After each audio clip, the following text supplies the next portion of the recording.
Okay, here's a look at the markets for Thursday, January the 26th, 2017.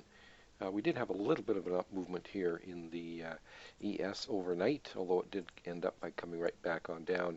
You can see it did reach up, almost hitting the 2300 level. So those big round numbers tend to be resistance, or resistance in this case, barriers, and if it's coming down into it.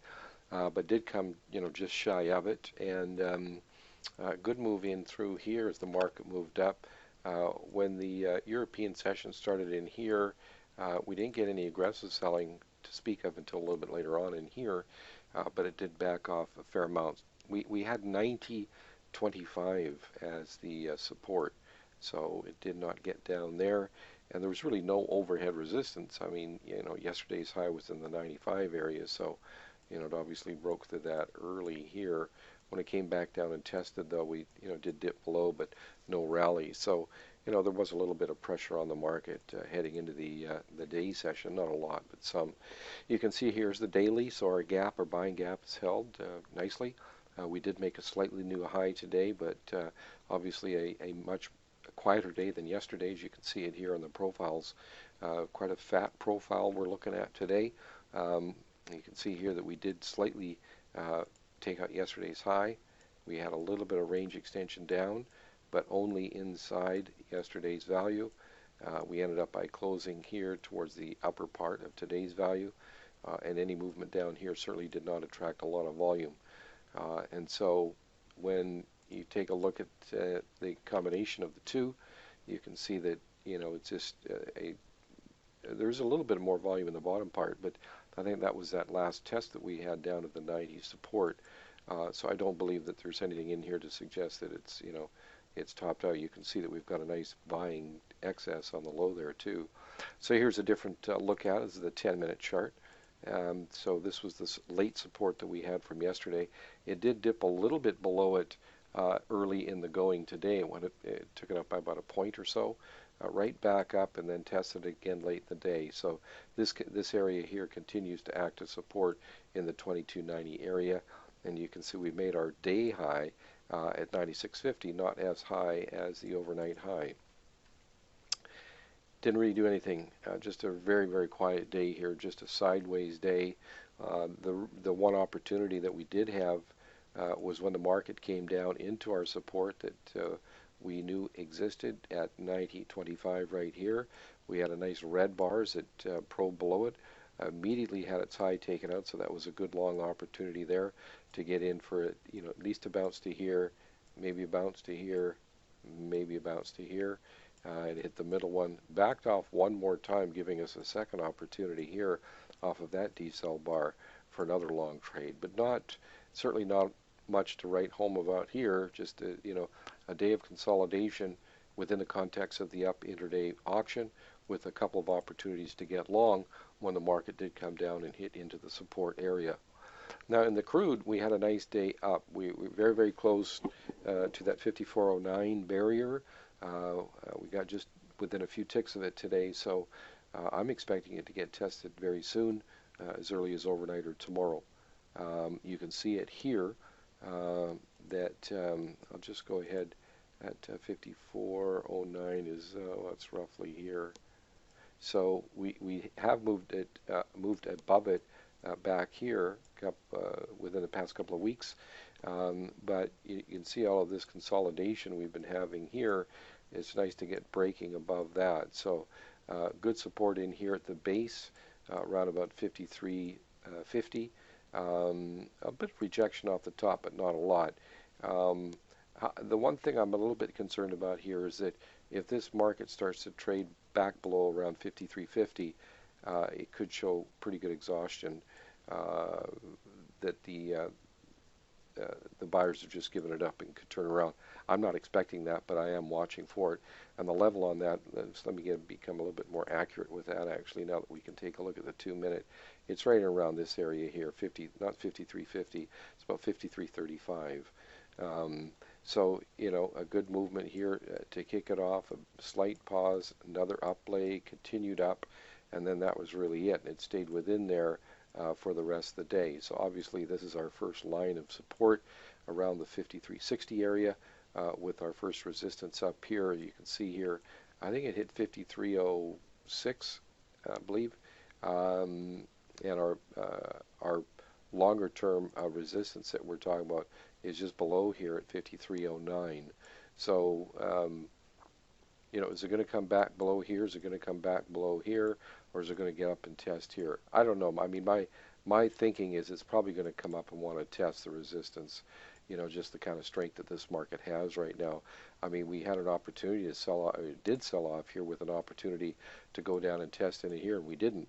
And this held for the rest of the day. So this is our, first line of support, and see if that holds, and then see if it can turn around and make a move up into that area. But these are reference areas for right now.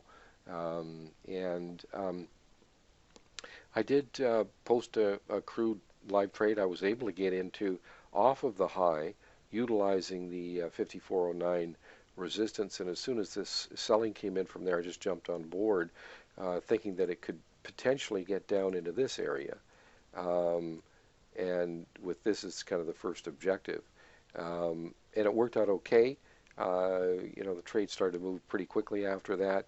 It did not get down to here, obviously, so I think it was a 15-tick trade.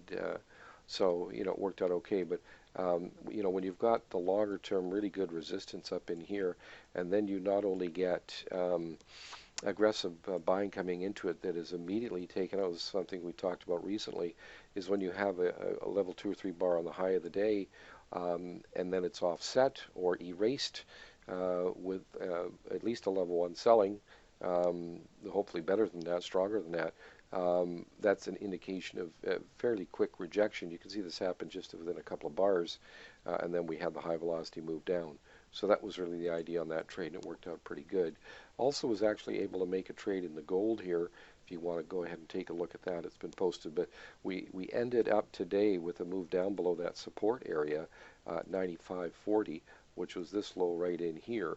Because we did the webinar yesterday, we were looking at that, was it going to hold or not? We did have a nice bounce from there, but the gap held, and then we ended up with another selling gap here again today. So on a short-term basis, I've shifted the auction to down because of that.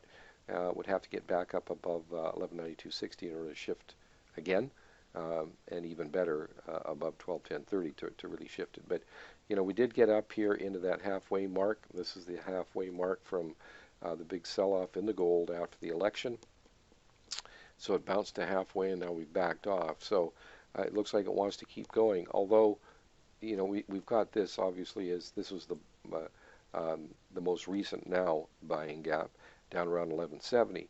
But when you take a look at the kind of action that we did have today, you can see how we've got range extension up and down. So initially I put 2 black lines in here.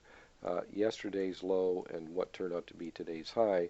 So, a nice gap lower here. So it ended up by erasing more than half of it. Don't know exactly what, but that's more than half. Because half would be, roughly in here, I think. And so it did come up back down. Now we did have a good move higher here that made a slightly new high. But you can see that high also was taken out with aggressive selling.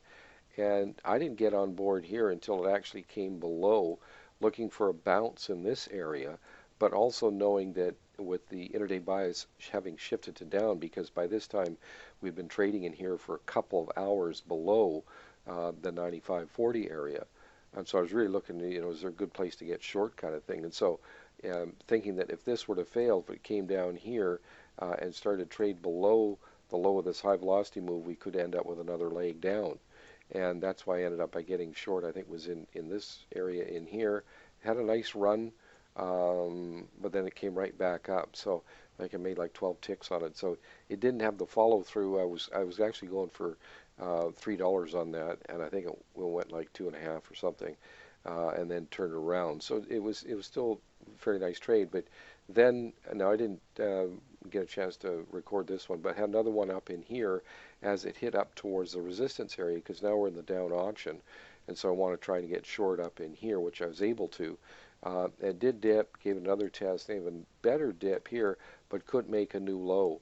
And so that's when this I did not trade this, because you get a market that's supposed to be coming down and bouncing, bounces here, does not make a new low here. You got to be careful here because it could shoot up. Well, it didn't do that. It just kind of went sideways here a bit, and then it shot up. So no trade on the short side on that. But we're still below the 95.40, and the market has ended up by forming a nice gap in here. So that's obviously our resistance for now, which is 1191.10, which is the low of the selling gap right in here. And then our next resistance up here a little bit higher, 1192.60. So, and I think our support is probably in around here, around 88, but it could be down into here around 86.50 or so. So those are the areas I'm looking at right now. But I think there is some pressure on this gold for right now. So until it gets back up above here, I think there is. So that's a preference on the short side as a result. Anyway, so there's a look at some trades and sort of the condition of the markets, these three markets for today. Thanks so much for watching. We'll see you again tomorrow.